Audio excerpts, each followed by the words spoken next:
Kevin also wanted to file charges against his own daughter, police said, accusing her of stealing when she went into the house to get some items for her siblings. Police said they told Kevin there was no crime committed, but he was unsatisfied. Hey guys, welcome back to my channel, and today we're going to be discussing the 8 passengers situation, the child abuse of their 2 children, at least 2 children at any rate, because did you know that there was 2 other children involved in the case? Well, not the case, but involved in the family, a 14 and a 16-year-old, both under the care of Jody and Ruby. And where were they when all this was kicking off? Because nobody's really mentioned that, but it's recently come to light exactly where they were. Springville police found 2 of Frankie's other children. A police report says they were in American Fork with a woman named Pam Bodger, who told officers Ruby had called her saying she had a family emergency and asked if her kids could stay with her. The 2 children wanted to stay with Bodger, police wrote, but were ultimately placed with Ruby's oldest daughter. So Ruby knew all this was kicking off, and she said to her friend Pam Bodger, would you look after my children whilst I'm away on a family emergency? She didn't mention the family emergency was that she was about to be arrested or anything like that, but that is where the kids were found eventually. Apparently they were had to be tracked down because nobody seemed to know where they were at all. But this is the lady that is apparently the friend of the family, and she's not just a friend, she is a colleague at the Connections classroom program and a long-standing friend of Jody. This is what it says on the Connections website about Pam.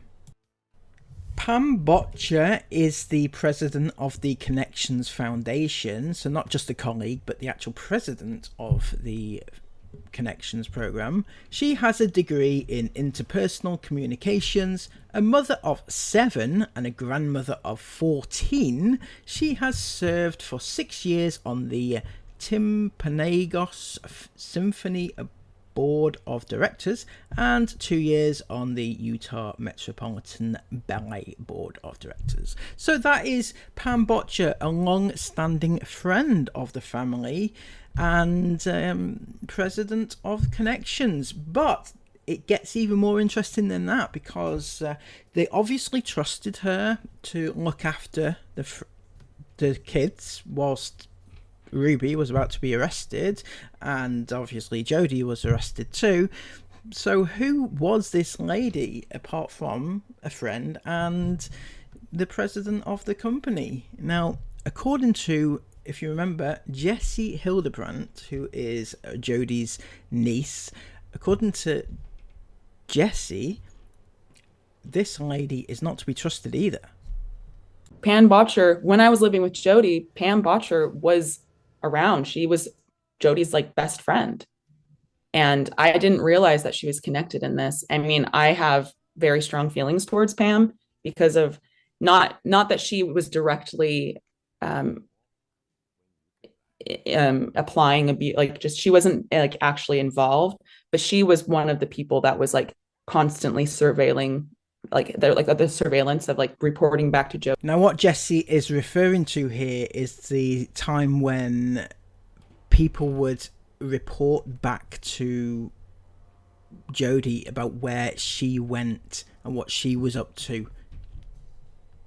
And I wasn't allowed to speak to my parents. I wasn't allowed to speak to anyone alone. And then with the duct taping, I wasn't allowed to speak to anyone. So if I was at church and I wasn't duct taped and a church leader came in, because this happened, a church leader would come and be like, "Are you okay?" And I would have to just stare at them. Because she also had spies. She had people reporting back to her anything and everything that I did. So if I did talk to someone, she found out somehow.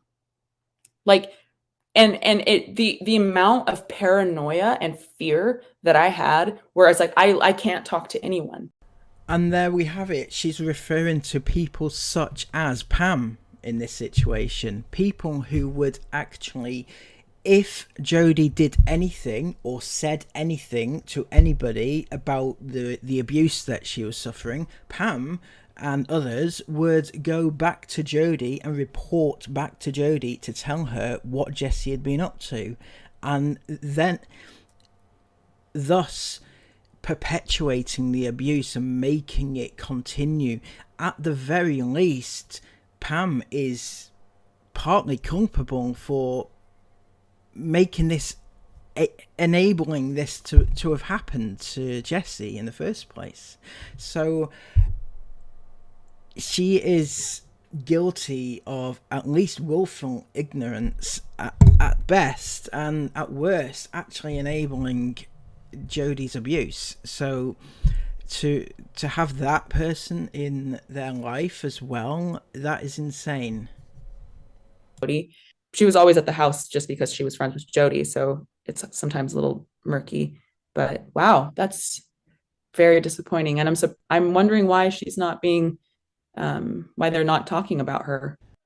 I personally think that she should be talked about as well, to be honest. It's the first time I'd heard of her name, so I feel like that she should be brought into this conversation as well, because I can imagine just how bad it is. Imagine being cooped up and locked away, and the only people that you want to reach out to somebody, but if you do, you have somebody there watching over you and reporting back to your abuser.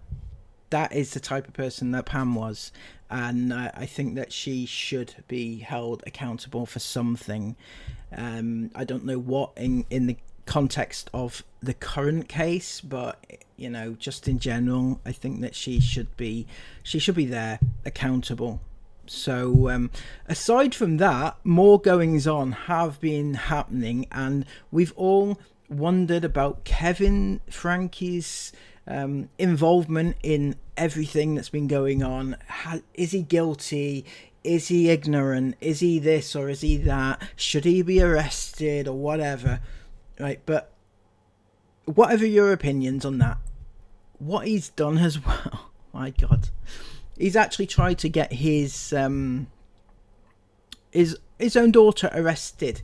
It must run in the family. First you got Ruby accusing the two youngest of like abusing themselves and you know, abusing other people, and then you've got the father, Kevin, accusing his own daughter of theft. Police reports also show Ruby's husband, Kevin, reported a burglary at his home, which police told him was just them serving a warrant looking for the kids. So the paranoia has well and truly set in with Kevin, as he's he's claiming that there's been some sort of burglary at his house, when in actual fact it was the police looking for the kids, his kids, by the way. And then he goes on to it says here, Kevin Frankie wants his daughter charged with burglary, threatening to sue Springfield police as well. And the daughter he's referring to is his eldest, that's Shari, who's been very outspoken about the family and everything. And this is why he wants her arrested or charged. Kevin allegedly reported that electronic items, specifically his electronic journals, were missing. He told officers he believes his eldest daughter, Shari, is responsible due to a statement she made in court day. The officer told Kevin the front door had been broken in after a search warrant was served days prior and not broken by his eldest daughter. So for some reason, Kevin thought that Shari had broken the door down or something similar, you know, to get his stuff. Kevin stated that Shari is not allowed in the home and that he believes she entered unlawfully and he wants her charged with burglary, read an officer's statement. Kevin states that he does not want any of the children mentioned in the home at this time. I again explained that they needed to get essential items of theirs that were in the home, which he did not seem to think was relevant. So the kids, or Shari rather, went into the home in order to get items which were essential for the other children in order for them to live day to day, you know, clothes and such like, right? The report mentions that Shari brought the items to the Springfield Police Department and they were given to Kevin a short time later. So it doesn't look like she stole anything, actually. She brought it all back. Among the items were 3 tablets, 3 cell phones, 3 camera and GoPros, a stack of written journals, and 3 passports for Kevin, Ruby, and another one of their children. The complainant was informed that we would not be charging his daughter with anything as her intent was not to deprive him of any of the items. She had previously been allowed in the home and he had not been in the home admittedly for 13 months, the officer wrote in the report. The officer said that he explained to Kevin over the phone that due to the circumstances surrounding the incident, we would not be filing charges against Shari and that would be considered a civil issue due to her intent not to deprive him of the items. So fair enough, what's happened is he has tried to charge Shari with stealing, and that wasn't the case entirely, well, at all even, because she has basically taken a bunch of stuff and taken what's necessary and then returned the things that were Kevin's. And Kevin is, you know, a bit miffed about this, but the intent wasn't to take things and steal it from him because she returned it. So yeah, there's no actual case to be heard there at all. He, Kevin, advised he was going to sue the police department, the officer wrote.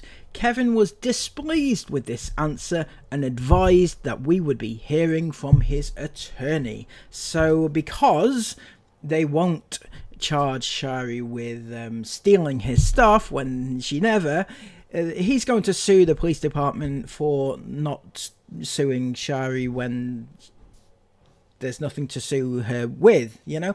But how desperate do you need to be to actually want to get your child a criminal record? Just how desperate are you? I mean, you've got, on the one hand, you've got Shari, who has gone through hell, right? Through her upbringing, through the neglect and just insanity of her parents, she has had an awful upbringing, right? But she's actually had a better upbringing than probably the others, because she was the first one to be able to get out. She was the first one to get out, and but then to try and criminalize her, and she's your own daughter when she actually hasn't done anything wrong. She hasn't stolen from you. She took a bunch of things and she took what she needed for his own children, may I add, and then returned the things which were Kevin's in the first place, and then wants to convict her for that, just to put her through hell, just what, out of spite? That is insane. So if anybody ever thought that Kevin was just this, like, oh, he's such a lovely fellow, he comes across as so nice, that's his lawyer speaking, by the way, you know, that is not a nice thing to do. That is a horrible thing to do. Disgraceful, in actual fact. That is disgusting. I'm sorry, but Kevin, you deserve all you get in life if that is how you treat a very upstanding member of society. I mean, Shari comes across as very nice, right? She comes across as very well put together, despite, may I add, in spite rather, of the upbringing that she had, in spite of the parenting that she had, not because of, but in spite of. she has come out of this very well, and she has got herself together. She's gone off to college and she's doing very well for herself, right? And she should be applauded for that, not criminalized. What the hell's the matter with you? Seriously, you've got Kevin there trying to criminalize his daughter for nothing. You've got Ruby trying to get payback on her two youngest because they had the audacity to escape abuse, you know. And then you've got just unbelievable, right? I hope you're all as incensed as I am. Quite clearly, I'm this has kind of annoyed me a little bit, and yeah, that's the updates that we have on the 8 passengers abuse case. I will try to bring you everything as we get it as soon as possible, and until next time, please give this video a massive thumbs up, comment all your thoughts about this down below, and subscribe to the channel if you are brand new. Until next time, take care of yourselves, and bye bye.